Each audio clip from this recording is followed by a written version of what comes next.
ইরানের সাথে যুদ্ধে আমেরিকা আর ইসরায়েল আরও একটা বিশাল নৈতিক পরাজয়ের মুখোমুখি হইল। ইরান পৃথিবীতে এক অনন্য উচ্চতায় পৌঁছায় গেল। আন্তর্জাতিক রাজনীতিতে ইরান জাতি হিসাবে এখন শুধু সামনেই অগ্রসর হবে, আর পিছাবে না। আলহামদুলিল্লাহ, এই লড়াইয়ের নেতৃত্ব যিনি দিলেন তিনি যুদ্ধ শুরুর প্রথম প্রহরেই শহীদ হয়েছেন, আয়াতুল্লাহ আলী খামেনি, তার পরিবারের কয়েকজন সদস্য সহ। এমনকি খামেনির কন্যা, জামাতা, পুত্রবধূ এবং মাত্র 14 মাস বয়সী নাতনি কম্পাউন্ডে হামলায় নিহত হয়েছিল।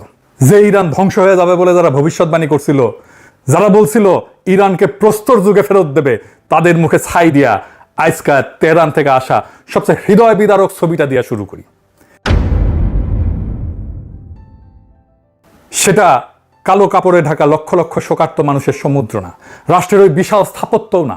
সবচেয়ে হৃদয় বিদারক ছবিটা হইল একটা ছোট্ট পতাকায় ঢাকা কফিন, 14 মাস বয়সী একটা শিশুর কফিন, যেটা বসে আছে ঠিক গোটা দুনিয়ার জিওপলিটিক্যাল সংঘাতের একদম কেন্দ্রে।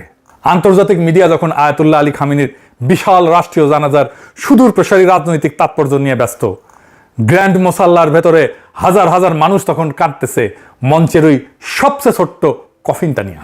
খামেনির নাতনি জাহরা মোহাম্মদী গোল পায়গানি যুদ্ধের প্রথম হামলাতেই দাদার সাথে যে শহীদ হয়ে গেছে।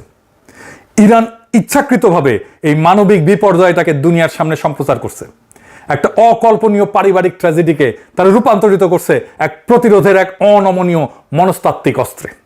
একটা নীরব পারিবারিক দাফনকে বানায় ফেলছে পশ্চিমের বিরুদ্ধে চিরস্থায়ী অবাধ্যতার প্রতীকে। আর ঠিক এই জায়গাতেই পৃথিবীর প্রতি ইরানের আসল রাজনৈতিক বার্তাটা লুকানো আছে। বেশিরভাগ সময় সবচেয়ে ভয়ঙ্কর রাজনৈতিক বার্তা কোনো কূটনৈতিক চিঠিতে লেখা থাকে না। ইরানের পৃথিবীর প্রতি সবচেয়ে ভয়ঙ্কর বার্তাটা কি? সেটা হইল ঠিক আমেরিকার স্বাধীনতার 250তম বার্ষিকীর দিনটাকেই বেছে নেওয়া হইল ওই কাছে ঘেরা কফিন দুনিয়ার সামনে মেলে ধরার জন্য। ওয়াশিংটন যখন 4 জুলাই আতশবাদী ফোটাইতেছে তাদের স্বাধীনতার 250তম বার্ষিকী উদযাপনের জন্য, সেই একই দিনে তেহরানের মোসাল্লায় লক্ষ লক্ষ মানুষ বুক চাপড়ায় কাঁদতেছে কাছে ঘেরা এক কফিনকে ঘিরা, যেখানে সুপ্রিম লিডারের সাথে শুয়ে আছে প্রথম হামলায় নিহত পরিবারের আরো 4 জন। ইরান আমেরিকার এই উদযাপনকে মিথ্যা প্রমাণ করে দিল কয়েকটা কফিন দিয়া। ইরান এখানে আর একটা বড় খেলা খেলছে। কি খেলা? এই অবিশ্বাস্য জনসমুদ্র, এই কান্নার ওই পারে আসল খেলাটা কি? ইরান এই 5 শহর জুড়ে বিশাল জানাজা মিছিলটাকে বানায় ফেলছে এক মনস্তাত্ত্বিক যুদ্ধের একটা মাস্টার ক্লাসে। শোকের এই গোটা রাষ্ট্রীয় স্পেকটাকেলটাকে তারা পর্দার আড়ালের শান্তি আলোচনায় একটা শক্তিশালী অস্ত্র হিসেবে ব্যবহার করছে। ইরান শান্তি আলোচনায় কি কি আদায় করতে চাইতেছে এখন? হরমুজ প্রণালী, যেই প্রণালী দিয়ে একসময় দুনিয়ার 1/5 তেল গ্যাস যাইত, তার উপরে নিজেদের নিয়ন্ত্রণ নিরঙ্কুশ কইরা ইরান যুদ্ধের একটা স্থায়ী সমাপ্তি আদায় করতে চাইতেছে। ইরানের চিফ নেগোসিয়েটর কাজেম গরিবাবাদী সরাসরি ফ্রান্স আর ব্রিটেনকে কঠোর প্রকাশ্য হুঁশিয়ারি দিছে। কারণটা কি? কারণটা স্টারমার আর ম্যাখো একটা যৌথ বিবৃতি দিছিল, যেখানে তারা প্রয়োজনে হরমুজে একটা বহুজাতিক নৌ মিশন মোতায়েনের প্রস্তুতির কথা বলছিল।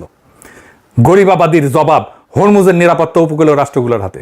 সংকট সৃষ্টিকারীদের তাদের দুঃসাহসিকতার পরিণতির জন্য জবাবদিহি করতে হবে। এইটা একটা গুরুতর সতর্কবার্তা। এইবার আসেন আসল চমকে। কি সেটা? কোরআনের আয়াত দিয়া কূটনীতি, সবচেয়ে চতুর চাল। এই জানা যায় ইরান এমন একটা জিনিস করছে যেটা বিশ্লেষকরা বলছে ফিউনারেল ডিপ্লোমেসি, জানাজার কূটনীতি। 30টার বেশি বিদেশি প্রতিনিধি দল খামেনির কফিনে শ্রদ্ধা জানাইতে আসছে। আর প্রত্যেকটা দলকে যখন কফিনের সামনে আনা হয়েছে, ঠিক তখন কোরআনের একটা করে আলাদা আয়াত তেলাওয়াত করা হয়েছে। এইটা পাবলিক ডিপ্লোমেসিতে একটা নতুন জিনিস, যা আগে কখনো হয় নাই, এক অভাবনীয় উদ্ভাবন। আসেন আয়াতগুলো একটা একটা করে দেখি, আর দেখেন কিভাবে প্রত্যেকটা রাষ্ট্রকে তার প্রাপ্য অনুযায়ী বার্তা দেওয়া হয়েছে। তার আগে আর একটা জিনিস বলে নিই, ইরানের চোখে বিদেশি রাষ্ট্রগুলো 2 ভাগে বিভক্ত। এক ভাগ হইল রেজিস্ট্যান্স ক্যাম্প, যেমন হামাস, হিজবুল্লাহ, ইসলামিক জিহাদ, হাস্ত আল শাবি, লেবানন, এরা ইরানের আদর্শিক যুদ্ধের সহযোদ্ধা। ইসরায়েল আমেরিকার বিরুদ্ধে একই কাতারের লড়াকু এরা। এদের আয়াত দেওয়া হয়েছে যুদ্ধ, অঙ্গীকার, শহীদ, বিজয়ের, অর্থাৎ তোমরা আমাদের সৈনিক, আমাদের সহযোদ্ধা, আমাদের কমরেড। আর এক ভাগ হইল মিশর, কাতার, তুরস্কের মতো রাষ্ট্র। এদের বেলায় ইরানের বার্তাটা মূলত তোমরা জানাজায় আসছো, আমাদের বৈধতা দিছো, এই জন্য ধন্যবাদ, কিন্তু তোমরা আমাদের যুদ্ধের সৈনিক না। তাই এদের দেওয়া হয়েছে প্রশংসার আয়াত, জান্নাত, সন্তুষ্টি, কিন্তু যুদ্ধ বা সহযোদ্ধার আয়াত না। হামাসকে কি বলা হইল? বাংলা হইতেছে মুমিনদের মধ্যে এমন কিছু মানুষ আছে যারা আল্লাহর সঙ্গে করা অঙ্গীকার সত্য প্রমাণ করছে, তাদের কেউ কেউ নিজেদের অঙ্গীকার পূর্ণ করছে, আর কেউ কেউ অপেক্ষায় আছে। তারা তাদের অঙ্গীকারে সামান্যতম পরিবর্তনও আনেনি। অর্থাৎ তোমরা কথা রাখছো, তোমরা আমাদের লোক। হিজবুল্লাহকে কি বলা হলো? বাংলা হইতেছে, তোমরা দুর্বল হও না, দুঃখও করো না। যদি তোমরা সত্যিকারের মুমিন হও, তবে তোমরাই বিজয়ী হবে। যদি তোমরা আঘাত পেয়ে থাকো, তারাও অনুরূপ আঘাত পাইছে। আমরা মানুষের মধ্যে পালাক্রমে বিজয় এবং পরাজয়ের দিন ঘুরায় দিই, আর আল্লাহ জালিমদের ভালোবাসেন না। নাসরুল্লাহর মৃত্যুর পরে ভেঙে পড়া হিজবুল্লাহকে সোজা সান্ত্বনা আর সাহস।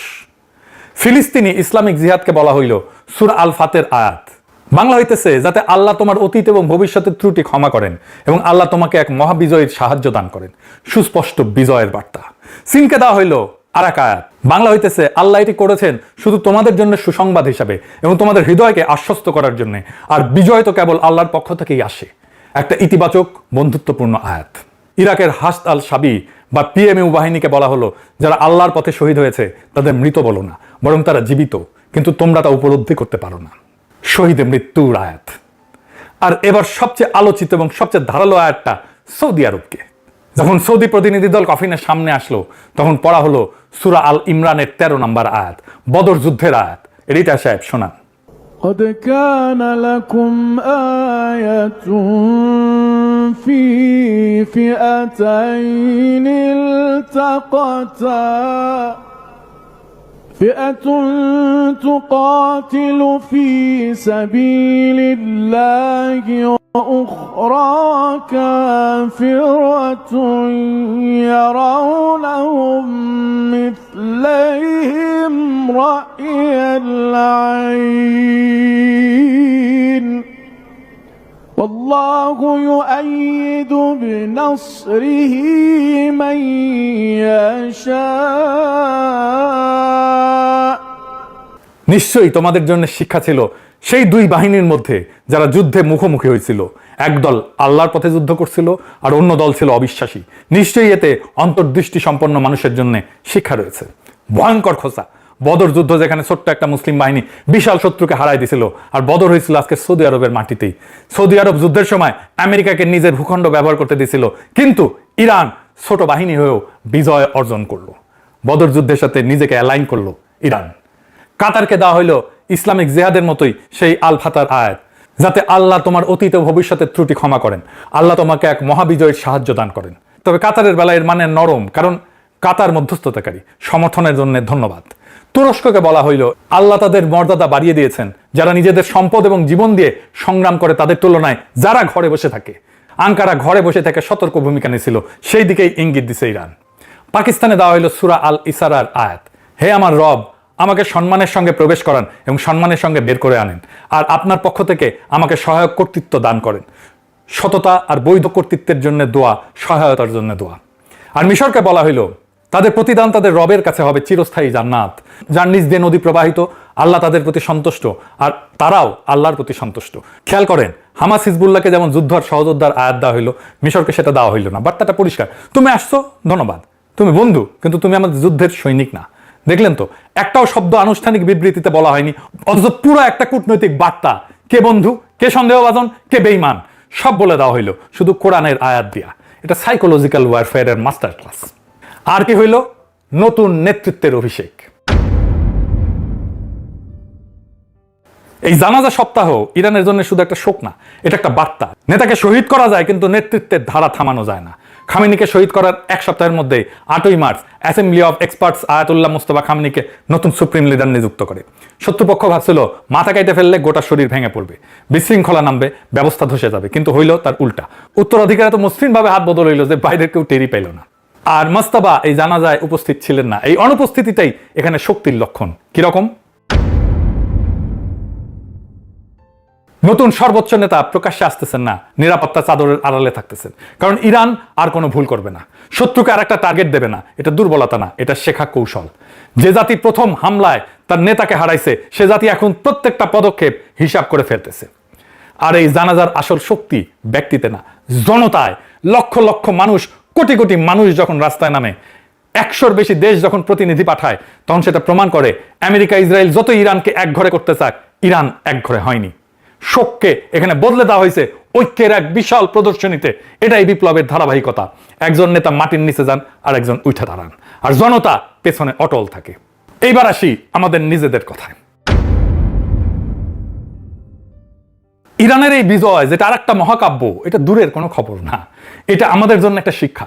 প্রথম শিক্ষা কি? প্রতীকী অস্ত্র। ইরান একটা কফিন, কয়েকটা আয়াত আর একটা তারিখ দেয়া গোটা দুনিয়াকে বার্তা দিয়ে দিল। একটা গুলি না ছুঁয়া, একটা আনুষ্ঠানিক বিবৃতি ছাড়া। রাষ্ট্র চলে বন্দুকে যতটা, তার চেয়ে বেশি চলে গল্পে, ন্যারেটিভে। অথচ আমরা নিজেদের ন্যারেটিভটা, নিজেদের গল্পটা ঠিকমতো বলতে শিখিনি। আমরা জুলাইয়ের গল্পই বলতে শিখি নাই ঠিকমতো দুনিয়াকে। ইরান শোককেও কূটনীতিতে রূপান্তরিত করে ফেললো, আর আমরা নিজেদের বিজয়ের গল্প অন্যকে লিখতে দিয়ে দিই বা নিজেরা বলি না। দ্বিতীয় শিক্ষা কি? ভৌগোলিক ক্ষমতা যদি খেলতে জানো। ইরানের হাতে হুরমুজ আছে, কিন্তু আসল কথা এই না যে হুরমুজ আছে। আসল কথা ইরান জানে হুরমুজকে কিভাবে ক্যাশ করতে হয়, এনক্যাশ করতে হয়।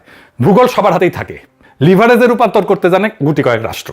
আমাদের হাতে বঙ্গোপসাগর আছে, ইন্দো প্যাসিফিকের হৃৎপিণ্ড, যার উপর দিয়ে ইন্ডিয়া, চীন, আমেরিকা তিন পরাশক্তি চোখ গেড়ে বসে আছে। আর আমাদের ঘাড়ের ঠিক উপরে জ্বলতেছে শিলিগুড়ি করিডোর, সেই চিকেন নেক।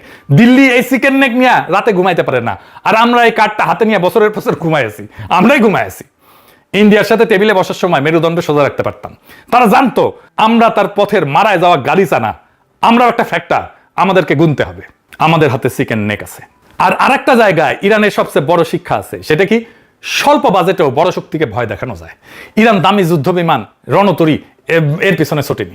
সে বেছে নিছে সস্তা কিন্তু কামড়ে ধরার মতো অস্ত্র, দেশীয় মিসাইল, ড্রোন, উপকূলীয় প্রতিরক্ষা, আর ঢাল হিসেবে নিজের ভূগোল। প্রমাণ করছে একটা দুর্বল অর্থনীতি যদি বুদ্ধি করে খেলে, পরাশক্তিকে নাস্তানাবুদ করে দেওয়া যায়। ফ্যাসিবাদ উত্তর নতুন বাংলাদেশের জন্য এর মানে পরিষ্কার। একটা কার্যকর সামরিক ডেটারেন্ট আমাদের স্বল্প বাজেটেই সম্ভব। শুধু সঠিক জায়গায় বিনিয়োগ করতে হবে। উদ্দেশ্য যুদ্ধ বাঁধানো না, উদ্দেশ্য এইটুকু, বাংলাদেশকে হালকাভাবে নেওয়ার আগে যে কেউ যেন দুইবার ভাবে। আমাদের সামরিক ডক্ট্রিন আগা পাঁচতলা বদলায় ফেলতে হবে, যেন আমরা ইরানের মতো কার্যকর ডিটারেন্স গড়ে তুলতে পারি। ফ্যাসিবাদের ছাই থেকে জেগে ওঠাই নতুন বাংলাদেশ যদি নিজের ভূগোল নিয়ে অন্ধ থাকে, কৌশল নিয়ে অন্ধ থাকে, শুধু বড় শক্তির করুণার উপরে নির্ভরশীল থেকে যায়, তাহলে স্বাধীনতাটা থেকে যাবে শুধু কাগজে, আর আমরা আজাদ হব না। আর যদি আমরা চোখ খুলি, নিজের ভূগোল চিনি, নিজের শক্তি চিনি, তাহলে এই সাগর, এই ভূগোল, এই মাটি একদিন আমাদের দর কষাকষির শক্তি হবে, নেগোসিয়েশনের শক্তি হবে। ইরানকে দেখা জায়গায় ওঠার সময় আমাদের এখনই। ইনকিলাব জিন্দাবাদ, আজাদি জিন্দাবাদ।